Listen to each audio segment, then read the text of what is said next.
Paolo Avellino ay hindi nagpahuli sa kanyang rumored na kasintahan, ang kapamilya actress na si Kim Chu, kahit na abala ang kanyang schedule.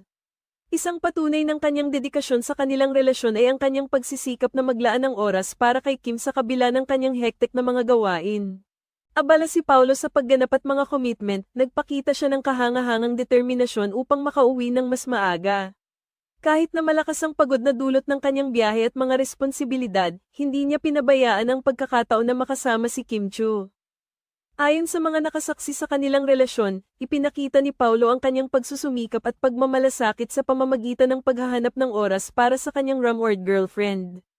Ang ganitong klaseng effort ay hindi na bago para sa mga tagahanga ni Paolo, ngunit ang kanyang pagpapakita ng dedikasyon ay nagbibigay ng bagong pananaw sa kanilang relasyon.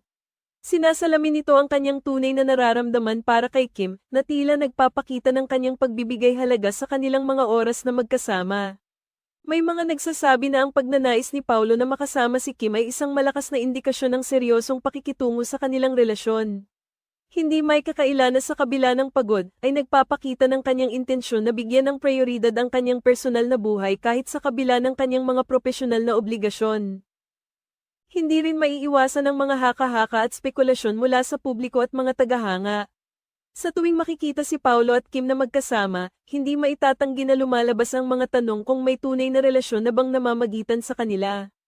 Ang mga ganitong senaryo ay nagbigay daan sa iba't ibang interpretasyon, na ang ilan ay nagsasabi na maaaring malapit na silang umamin sa kanilang relasyon. Ang mga kilos at aksyon ni Paolo ay tila nagpapalakas ng teoryang ito, at hindi nakapagtataka kung ang kanilang relasyon ay magiging opisyal sa hinaharap. Ang pagpapakita ni Paolo ng ganitong klaseng dedikasyon ay hindi lamang nagpapakita ng kanyang pagnanais na makasama si Kim, kundi pati na rin ang kanyang kakayahang balansihin ang kanyang personal na buhay at kanyang propesyon.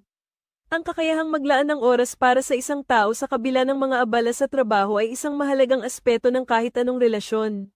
Sa ganitong paraan, pinapatunayan ni Paolo na ang kanilang oras na magkasama ay mahalaga at karapat-dapat ng kanyang buong atensyon. Sa kabila ng lahat ng mga ganitong usapan at spekulasyon, ang pinakamahalaga ay ang tunay na nararamdaman ng dalawa para sa isa't isa. Ang kanilang mga kilos at mga pasya ay maaaring magbigay ng indikasyon sa kanilang relasyon, ngunit ang tunay na sagot ay nasa kanila lamang. Ang mga tagahanga at publiko ay maaaring maghintay at mag-obserba, ngunit ang mahalaga ay kung paano nila tinutukoy at pinapahalagahan ang kanilang relasyon.